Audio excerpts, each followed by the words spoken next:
This is Rick Lee James, and the music you are hearing is from my new album, Thunder. The title track, Thunder, is a never-before-released song by the late Rich Mullins. There are also 12 other tracks made up of original music, hymns, and readings to guide the listener on a journey. You can buy Thunder today on clear vinyl and CD, or stream it on Spotify, Apple Music, and almost every other music streaming service. Thunder, hear it today at rickleejames.com. Today's podcast is brought to you by Audible. Get a free audiobook download and 30-day free trial at audibletrial.com/voicesinmyhead. That's audibletrial.com/voicesinmyhead. Over 180,000 titles to choose from for your iPhone, Android, Kindle, or MP3 player. That's audibletrial.com/voicesinmyhead. Give it a try today. Welcome to Voices in My Head, the official podcast of me, Rick Lee James. I'm a recording artist, a singer, a songwriter, an author, a worship leader, and an ordained minister in the Church of the Nazarene. The Voices in My Head podcast is where I discuss music, movies, books, pop culture, theology, and more with friends, colleagues, and sometimes just by myself. Now make sure to let me know what you think of today's episode by leaving me a review on iTunes, or by tweeting at me at Rick Lee James on Twitter. And please join my mailing list at rickleejames.com, where you can receive an email every time a new episode is released. And by the way, in case you're interested in a daily dose of kindness and encouragement beyond this podcast, I also run the Twitter account at Mr. Rogers Say, where I post daily quotes from Fred Rogers, one of the voices in my head. Well, I guess that's it for the intro, so sit back, relax, and listen to the latest episode of Voices in My Head. Welcome back to Voices in My Head. As always, I'm your host, Rick Lee James, and I am so glad that you're here with us again for what is going to be another great conversation. Kim Peacock is the author of Victorious Heart, a book which details her handling of grief over the loss of her 17-year-old daughter. It also provides insightful advice for those seeking to support and help those who grieve. Through her blog, Wild Victorious Heart, and her book, And Speaking, Kim acts as a grief mentor to others in need. Kim Peacock, welcome to Voices in My Head. Thank you so much for having me, Jane. Kim, as we begin today, I wonder if you wouldn't mind telling us a little bit about your daughter Nicole, and what are some of maybe your favorite memories of her that tell us what kind of a person she was? Well, Rick, the first thing that comes to mind when I think of Nicole is wild and free. She definitely embraced life and embraced every moment. But one of the things that I believe defined her the most was the way she loved other people. She saw those invisible people that maybe no one else saw, and she was drawn to them and could draw and had a way of drawing them out of their shells. So that is something just that she was wild and free. She loved to ride horses. She was an avid horsewoman, and anything horsey she would be drawn to. If it even crazy enough, cleaning stalls or clipping a horse, trimming them up, getting them ready for a show. She loved anything horsey. Wow, that's pretty cool. And I don't find that everybody rides horses, so it's kind of fun when you find somebody that's really into horses like that. And that must mean she had a big heart for people and animals too. She did. Boy, we had more pets than we should have had because of Nicole, and that's for sure. Well, that's great. Well, that tells me a lot about her right away, and the bigness of her heart, and thank you for sharing that. And I know, and I want to say at the beginning of our show today, both for you and for people who may be listening who have experienced a great amount of loss, we don't enter into conversations like this lightly, and we do consider it to be something sacred as we enter into these conversations about grief. And I want to thank you for being able to share your story with us, and you've already told me a little bit before we started that this is part of your healing is to be able to share. But I do want to thank you for doing that, and also to let our listeners know that there may be some things that that may be a little difficult along the way as we talk about today, but we want this to be a safe place for you as you listen as well. So yes, yes. So as we're talking about Nicole, and we've already heard what a sweet person she was and how she loved people and how she loved animals, but then came this terrible accident, and you were a witness to this accident. Would you mind telling us what happened? Yes, we were on a family vacation. It was just 3 days after Christmas, and we tried to go to Pismo Beach in California shortly after Christmas just to unwind as a family, kind of reevaluate our, our activities coming up. So we headed off for our camping trip there on the beach in Pismo. And we were all there except our daughter Lisa. She had to stay back because she had a basketball tournament. And so we had set up camp on the beach, and we went out to ride ATVs just on the sand dunes, playing on the sand dunes.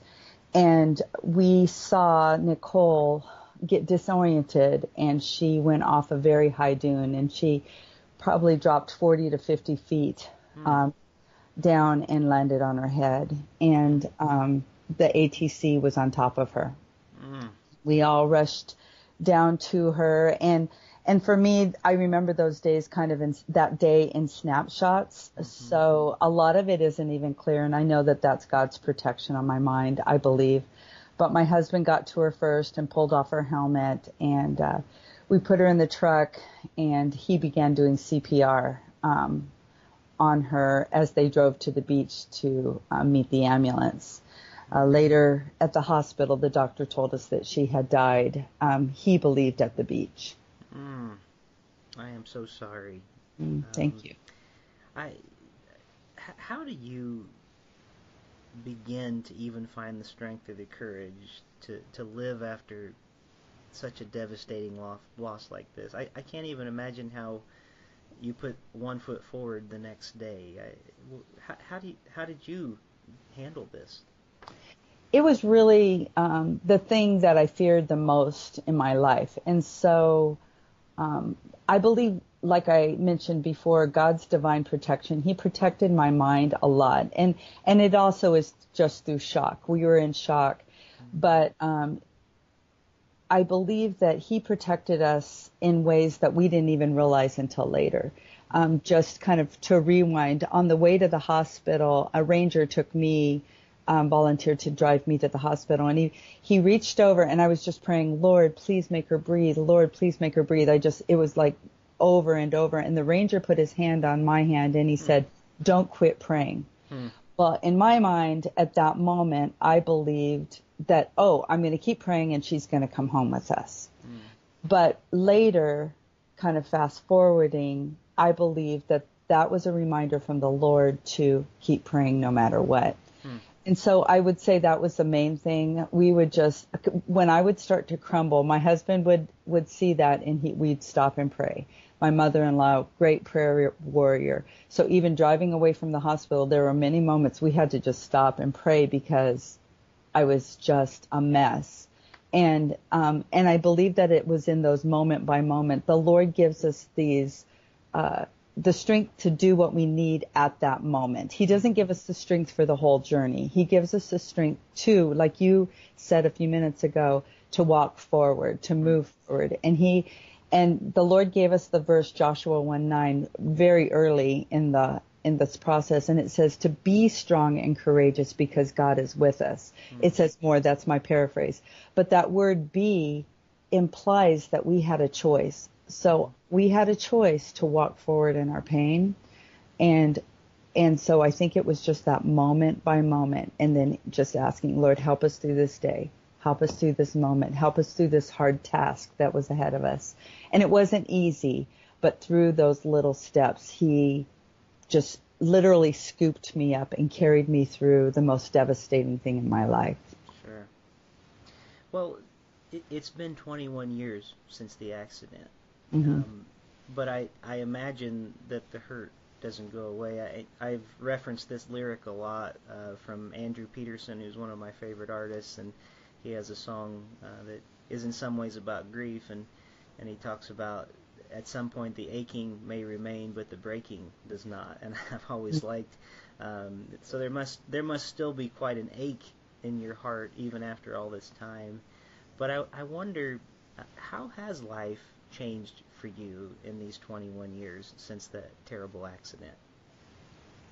Well, it's changed in ways that my faith has been able to grow deeper through my pain. It wasn't a linear journey to where I am, but and you're right, the pain doesn't go away. It is there, but it's less sharp and it's more sweet, if that makes any sense. It's just a thing that I can embrace. Even this morning I heard a song that we played at her service, My Hope Is You by Third Day, and even just that song brought back that feeling of that day. But we had adopted one son at the time when she was still with us, and we've adopted two more kids.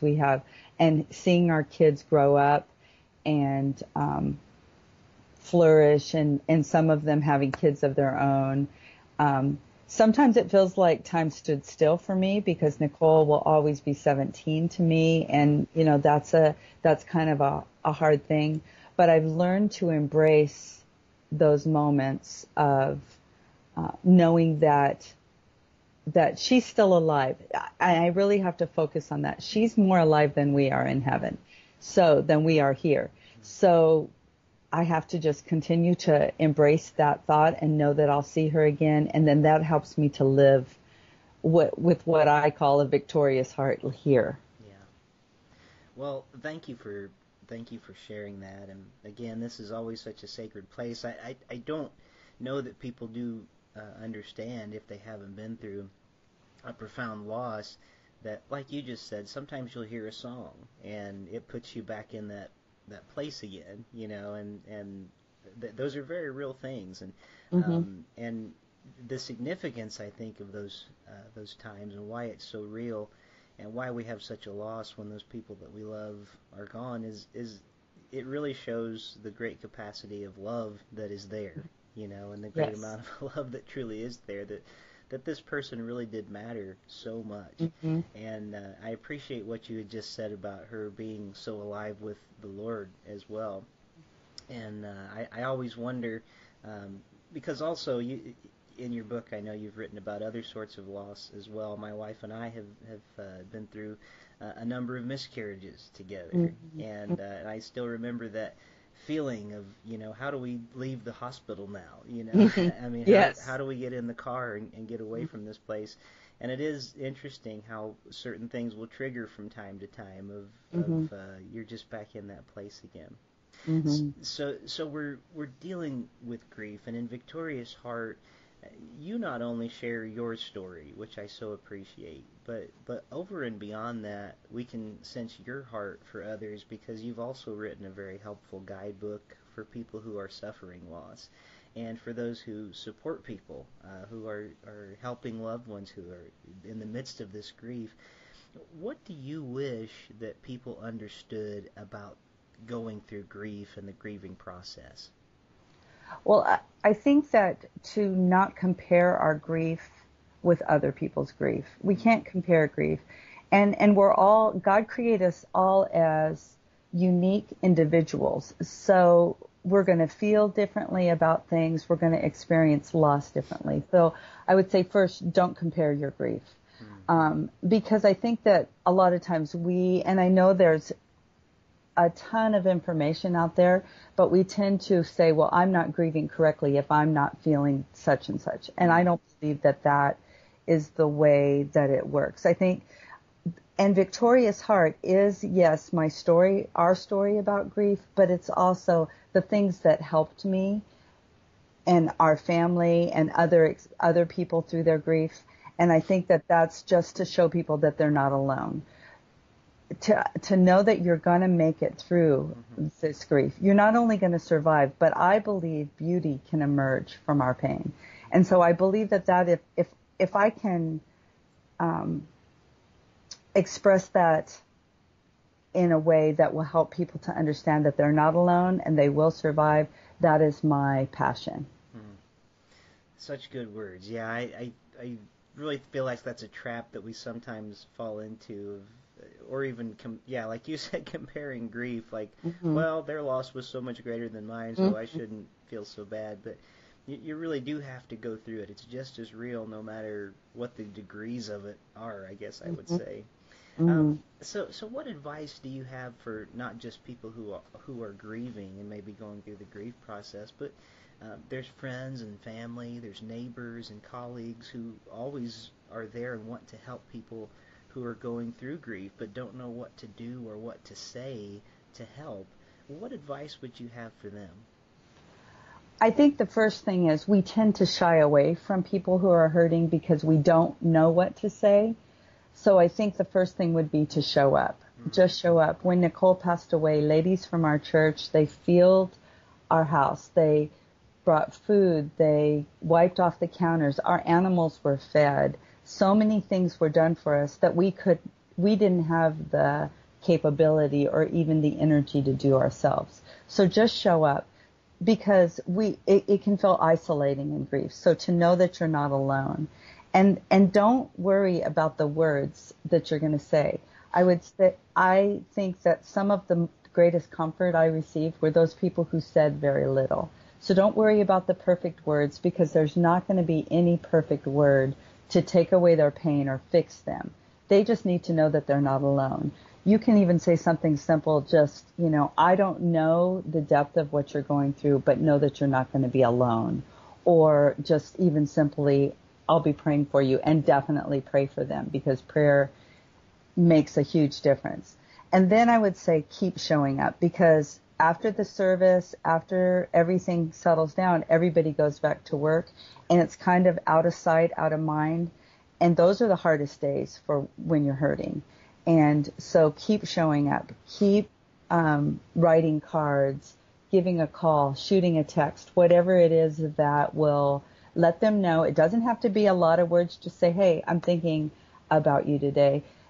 People will still text me or call me on Nicole's Heaven Day, which is the day she passed away, and her birthday. I'll still get messages, and just know that, and they'll say Nicole's name. That's an important thing, to say their loved one's name, because you never forget. Well, and I'm thinking about the times that we're living in today where, my wife and I have calendars that we connect, we use the same calendar on our phone, and so one of us puts in a date and it comes on the other one, and there's great things on there. You can set up, reminders and things. And I was just thinking as you were talking, maybe it would be one idea that might actually be helpful and good is for those that are grieving in our life, maybe we could put on our calendar like once a month, like put a reminder, you need to reach out to this person today, and just send them a note, and let that be a repeat on your calendar, just to send an alarm. Because you're right, life goes back to normal for everybody else, and that's really the way I think it's no fault of anyone when we go through those times, because everybody has their own life. And it's not that people don't care, but I so appreciate what you said about sort of not forgetting to make contact with those people. That's such good advice. And you've talked about the importance of just being there for people, and sometimes not saying anything is one of the best things we can do, and to just be there. But there are also some things that I wish people would not say when people are grieving. And I wonder if you have any example of those things that maybe people should probably not say to a person who is grieving. I do. There are, everybody's different. So what I would say may not apply to everyone, but to even say, I know how you feel, and start talking about your loss or your pain, I think that that's hurtful, because at that moment, you feel like no one else can feel like you feel, and no one else can hurt like you hurt. Now, you might say, I may know just a little bit of your loss, but I don't know the depth of your loss. That, will let them know that they have empathy for you. So I would say that, and I would say, God, for me, God needed another angel in heaven. That wasn't helpful, because right then I just wanted Nicole with me. Now, I do believe focusing on her being in heaven has helped me, But just those kind of things, it's all in God's plan. And I know and I do know that He works all things to our good. But at those moments when our grief is very sharp and very raw, those are things that are hurtful. Yeah. Because we just hurt and we just want to hug them and hold them again. Yeah. We have a lady that is in our church that I feel like we've had to stop her a couple of times because she has this terrible habit of the Sunday after somebody's come back to church after losing a loved one, she'll kind of bound upon them. Well, praise God, they're with Jesus. Isn't it a wonderful thing? And yes. And it's like, yeah, there's such hope in what you said, but don't you understand? This person has got a huge hole in their heart right now, Mm-hmm. and it's this true. huge loss. And we want to say those things, and we want to try to help, but they, like you said, it can be very hurtful in the moment to a person to not acknowledge the grief that they're going through. And so I appreciate you helping us to understand some of those things that maybe we shouldn't say as much as the things that we could be there for them and do. You have a blended family, as I've been reading about you and getting to know a little bit more about you from a distance.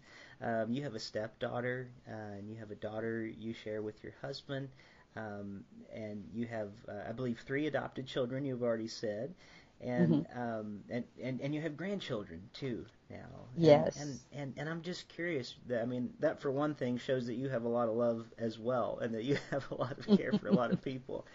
But I wonder if you could tell us a little bit, how has Nicole's passing affected maybe the way that you raised your children, and maybe even now in the way that you care for your grandchildren? I guess I realize how precious life is, and I don't always do it correctly, or I'm not always as intentional as I would like to be, but I do like to purpose times just to enjoy the ordinary.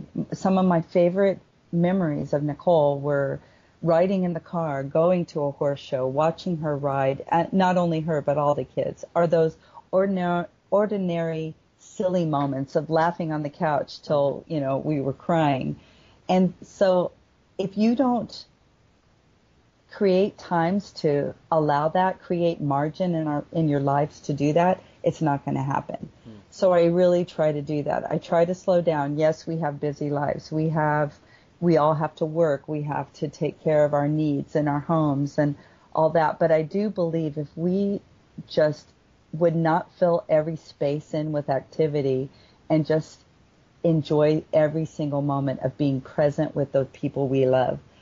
I just had my grandkids for 6 nights, 4 of them. And so my heart is full, but my body is tired.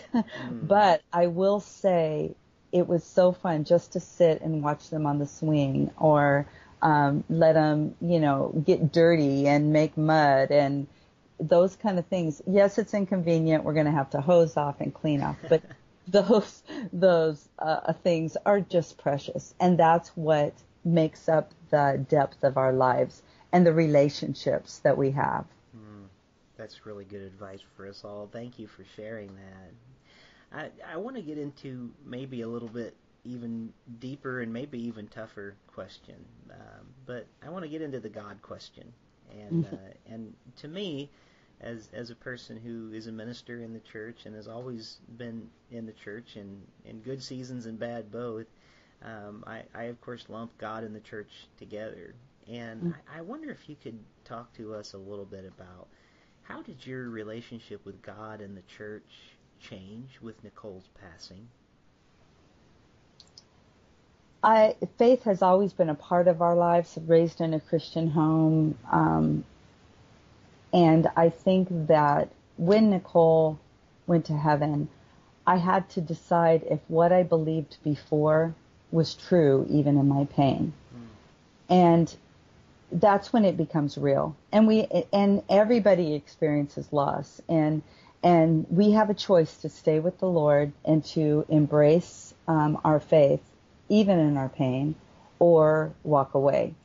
And so there were times that I was angry with him because I really felt like I had done what I was supposed to do. We homeschooled our kids, we had them in church, Bible study, we did everything we were supposed to, in my opinion, and then, in my opinion at the time. But I felt like, why did he allow this to happen to us? Because we were doing what we were supposed to do. Mm-hmm. And so what ended up being that big question of why, what started looming, and my anger towards God caused me to question my faith, which I believe he can handle that. That he was not mad at me. He was fine with that. And I think just to be able to bring that question to him and then him put his arms around me and say, you're not going to know on your side of heaven, you're not going to know all the questions why, but I'm here with you. And I felt like he would almost literally pick me up in my pain.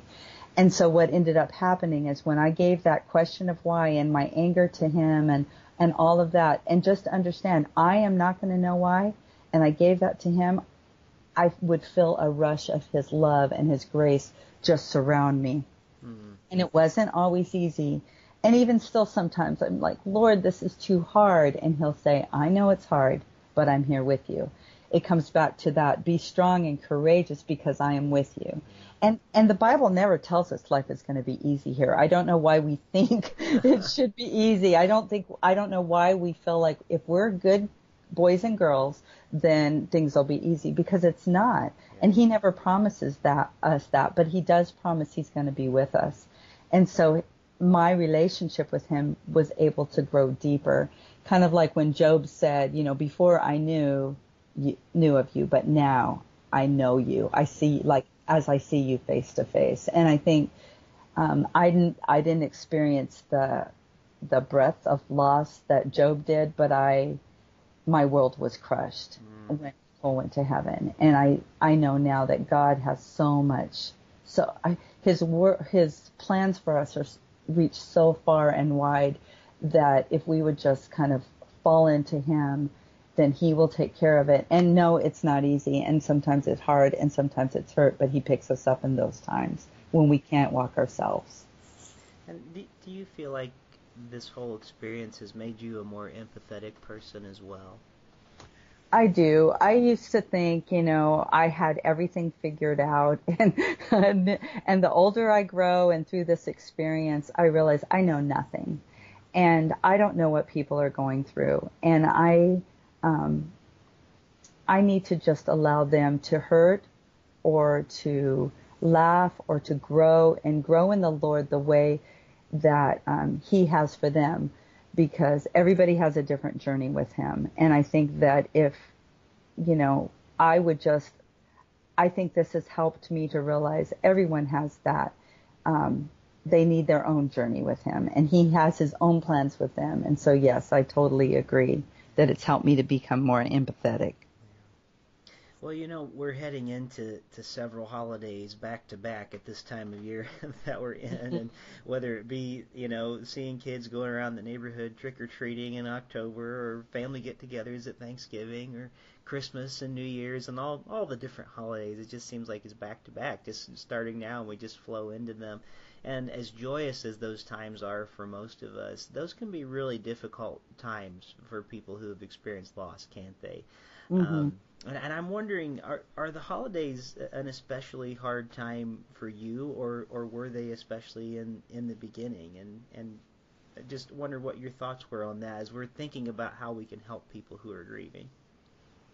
They were, especially in the beginning, the most difficult times. Grief seems to be amplified during the holidays because we're reminded of who's missing. Everything we see is, families gathered around, and there's always someone missing at our holiday tables.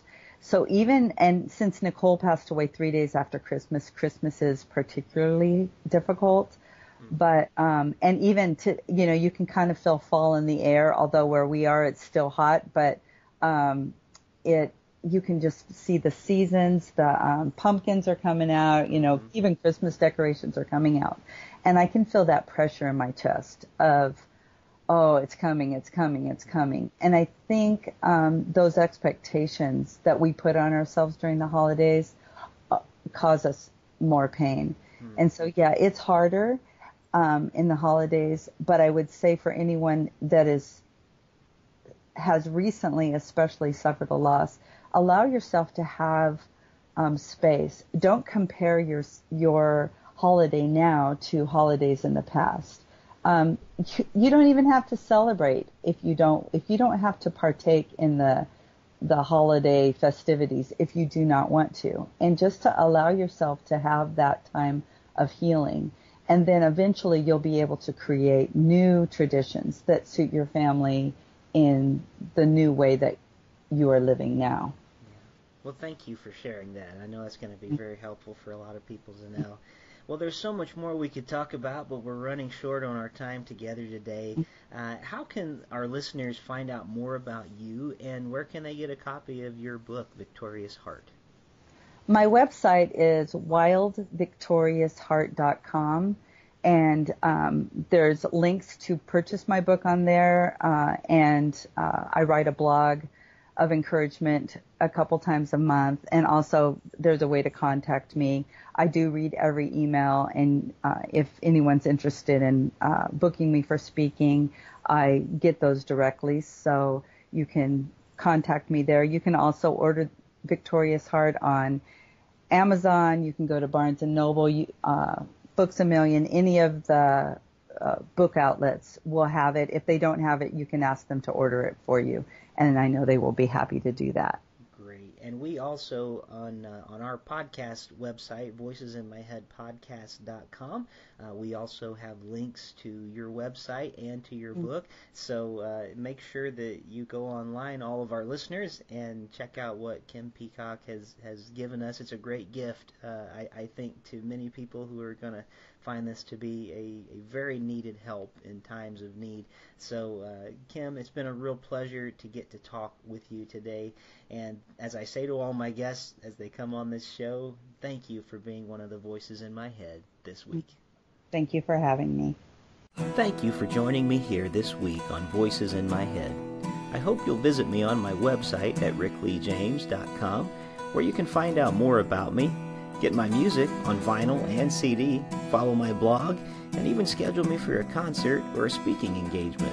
Better yet, even a book signing in your neighborhood. You can find all that and more at rickleejames.com. Also, it would mean a great deal to me if you could write a review of this podcast on iTunes. The more positive reviews that we receive, the more visible this podcast will be online. And now for the benediction. May the God of hope fill you with all joy and peace in believing, so that by the power of the Holy Spirit you may abound in hope. God bless you, and thank you for listening to Voices in My Head.